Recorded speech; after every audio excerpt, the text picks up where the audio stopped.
நிம்மதி property management. Contact 7667008800. அனைவருக்கும் வணக்கம்.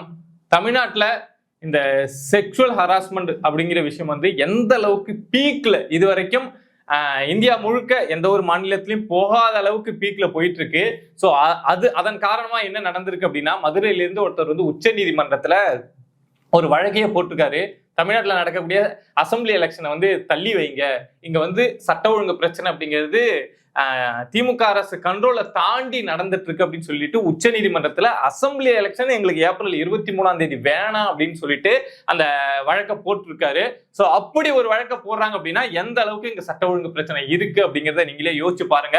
இந்த வழக்கை உச்ச நீதிமன்றம் கண்டிப்பா விசாரிப்பாங்க. ஏன்னா தேர்தல் நெருங்குற டைம்ல ஒரு சட்ட ஒழுங்கு பிரச்சனை இருந்தது அப்படின்னா தேர்தல் நடக்கிறப்போ என்ன வேணாலும் பிரச்சனை வரலாம், எத்தனை பூத்துல வேணாலும் பிரச்சனை வரலாம் அப்படிங்கிறதுனால உச்சநீதிமன்றம் இந்த வழக்கை எடுத்து விசாரிப்பாங்க. பட் விசாரிச்சு என்ன முடிவுகள் சொல்லுவாங்க அப்படிங்கிறத பொறுத்து தான் பார்க்கணும். சரிப்பா, அந்த அளவுக்கு என்ன பிரச்சனை நடக்குது, என்ன சட்ட ஒழுங்கு பிரச்சனை நடக்குது, பெண்களுக்கு எதிரான பிரச்சனைகள் நடக்குது அப்படின்னா சட்ட ஒழுங்கு பிரச்சனை நம்ம பார்த்துட்டு தான் இருக்கோம். ஆனா பெண்களுக்கு எதிராக நடக்கக்கூடிய வன்முறைகள் அப்படின்னு சொல்லிட்டு கடந்த ஒரு 23 நாள்ல மட்டும் தமிழ்நாட்டில் 50 செக்ஷுவல் ஹராஸ்மெண்ட் அசால்ட் கேஸ் நடந்திருக்கு அப்படின்னு ஒரு டேட்டா சொல்லுது. யோசிச்சு பாருங்க, 23 நாள்ல 50, அப்பனா ஒரு நாளைக்கு 2க்கு அதிகமான பெண்கள் வந்து இதை மாதிரி செக்ஷுவல் ஹராஸ்மெண்ட் பண்ணப்படுறாங்க அப்படிங்கிற விஷயம் நமக்கு தெரிய வருது. தெரியாம என்ன நடக்கலாம், வெளியில தெரிய வந்து மீடியாவில் வைரலான கேசஸ் மட்டும் இத்தனை அப்படின்னா இன்னும் மறைமுகமா என்ன நடந்துட்டு இருக்கும் அப்படின்னு யோசிச்சு பாருங்க. இதுல இன்னொரு கொடுமையான விஷயம் என்ன அப்படின்னா, இந்த 50 கேஸ் இருக்குல்ல, 23 நாள்ல 50 கேஸ் பதிவாயிருக்கு அப்படின்னு சொல்றேன்ல, அதுல பல கேஸ்ல திமுக காரங்களே அக்யூஸ்டா இருக்காங்க. குற்றத்தை செய்த நபரே திமுக காரங்களா இருக்காங்க. நீங்க உதாரணத்துக்கு எடுக்கணும் அப்படின்னா, நீங்க திமுக எம்எல்ஏக்கள் இல்ல கவுன்சிலர் அப்படின்னு தேடி போனீங்கன்னா யார வேணாலும் நீங்க சுட்டி காட்டலாம். இந்த 50 கேஸ்ல ஒரு 10 கேஸாவது மினிமம் திமுக காரங்களா இருக்காங்க. அப்பனா நடக்கக்கூடிய கிரைம்ல ஒரு 20% 30% குற்றத்தை திமுக காரங்களே செய்யறாங்க. சரிப்பா, இப்ப ரீசெண்டா ஒன்னும் திமுக காரங்க பேர்லாம் அடிப்படலையே. இப்ப இங்க ஒரு சம்பவம் நடந்தது, தூத்துக்குடியில ஒரு சம்பவம் நடந்தது, இங்க சேலம் பக்கத்துல ஒரு சம்பவம் நடந்தது, சேலம் பக்கம் சங்ககிரியில ஒரு சம்பவம் நடந்தது. அதுல எல்லாம் ஒரு திமுக காரங்க பேர் அடிப்படையே ஒரு 3-4 நாளா அப்படின்னு நம்ம நினைச்சிட்டு இருக்க டைம்ல தான் இன்னைக்கு இங்க சென்னையில ஒரு சம்பவம் நடந்திருக்கு.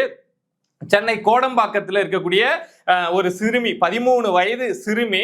சோ அவங்கள திமுகவை சேர்ந்த திமுக அட்வொகேட் விங்ல இருக்கக்கூடிய திமுக கட்சியிலும் ஒரு நிர்வாக பொறுப்புல இருக்காரு, ஏதோ அமைப்பு செயலாளர் அப்படின்னு சொல்றாங்க. அவரு அட்வொகேட் விங்லயும் இருக்காரு. அவரு 13 வயது சிறுமியை பாலியல் துன்புறுத்தல் பண்ணார் அப்படின்னு சொல்லிட்டு அவரை இப்ப காவல்துறை வந்து கைது செஞ்சிருக்காங்க.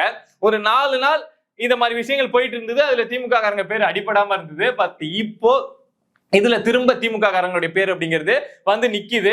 சோ இப்படி பாக்குறப்போ ஒரு 23 நாள்ல 50 கேஸ் நடக்குது, நமக்கு வெளியில தெரிஞ்சு நடக்குது, மீடியா எடுத்து பேசி வெளியில தெரிய வருது அப்படின்னா, தெரியாம தமிழ்நாடு முழுக்க எத்தனை கேசஸ், இத மாதிரி விஷயங்கள்ல மட்டும் எத்தனை கேஸ் நடந்துட்டு இருக்கும்.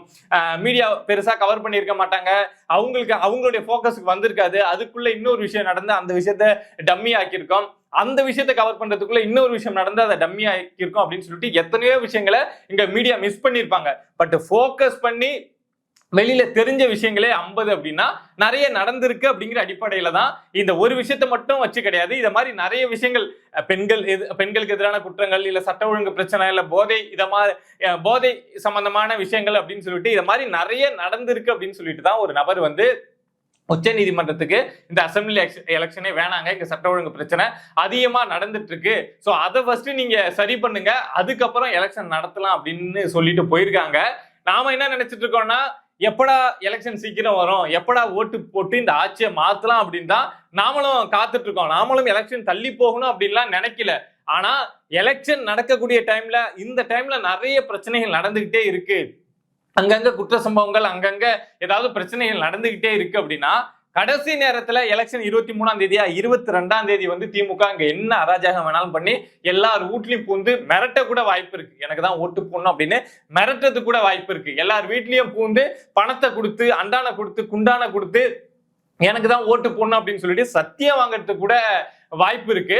ஸோ 23 அதே மாதிரி பூத்துல வந்து இந்த கள்ள ஓட்டு போடுறது, இல்ல அது சில வேலைகள்லாம் பண்ணுவாங்க இல்லையா வழக்கமா, அத மாதிரியான விஷயங்கள் பண்றதுக்கான வாய்ப்பு இருக்கு அப்படிங்கிறது திமுகவுக்கு ரொம்பவே அதிகமா இருக்கு. ஸோ அதை தடுக்கணும் அப்படிங்கிறதுக்காக ஒருத்தவங்க மனு போட்டிருக்காங்க. பட் அதை தடுக்கணும் அப்படின்னு நினைச்சுக்கிட்டு நம்ம எலெக்ஷனை தள்ளி போட்டோம் அப்படின்னா அது வந்து நமக்கு இன்னும் பாதிப்பா தான் வந்து முடியும். கடைசி நேரத்துல திமுக ரொம்ப வீரியமா கோபமா செயல்படுவாங்களா அப்படின்னா செயல்படுவாங்க தான். நேத்தியே நீங்க அந்த சம்பவத்தை பார்த்திருப்பீங்க.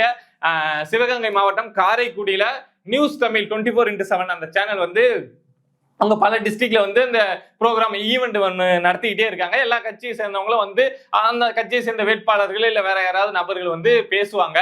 பேசுறப்போ அந்த டிஸ்ட்ரிக்ட்ல அந்த தொகுதியில என்ன பிரச்சனை அப்படிங்கறத எடுத்து பேசுவாங்க. அதே மாதிரி நேத்தி நாம் தமிழர் கட்சியை சேர்ந்த இடும்பாவனம் கார்த்திக் வந்து அங்க காரைக்குடி தொகுதியில என்ன பிரச்சனை என்னென்னலாம் இருக்கு என்னென்ன விஷயத்தெல்லாம் இங்க நாம் தமிழர் கட்சி வந்து சரி பண்ணியிருக்காங்க அப்படின்னு எடுத்து பேசுறாங்க. அப்படி பேசுறப்போ திமுக தரப்புல இருந்த நபர் தான் சேங்கை மாறன், கேள்விப்பட்டிருப்பீங்க அந்த பேரை. திருபுவனம் கோவில் காவலாளி, திருபுவனம் மடப்புறம் கோவில் காவலாளி அஜித் குமார் மரண வழக்கு இருக்கு இல்லையா, போலீஸ் அடிச்சே கொண்டாங்க இல்லையா, அந்த வழக்குல இந்த சேங்கை மாறன் அப்படிங்கிற பேரை கேள்விப்பட்டிருப்பீங்க. அவர் தான் திருபுவனம் பேரூராட்சியோடைய சேர்மன். இது இல்லாம திமுகவுடைய மாவட்ட துணை செயலாளர் அப்படின்னு சொல்றாங்க. இவரு தான் அஜித் குமாரோடைய அம்மா கிட்ட வந்து காம்ப்ரமைஸ் பேசினவர். இத மாதிரி நடந்து போச்சு, நம்ம இனிமே என்ன பண்ண முடியும், நம்ம என்னதான் பண்ணாலும் அழுது புரண்டாலும் மகன் என்ன திரும்ப உயிரோட வரப்போறான், கொடுக்குற காசை வாங்கிட்டு அமைதியா போயிடுங்க அப்படின்னு சொல்லிட்டு இவர் தான் இந்த சேங்கை மாறன் தான் காம்ப்ரமைஸ் பேசினவரு. இவங்களுடைய மனைவி கூட திமுகவுல ஏதோ ஒரு இடத்த வந்து கவுன்சிலரா இருக்காங்க. ஸோ அந்த அளவுக்கு திமுக விசுவாசி.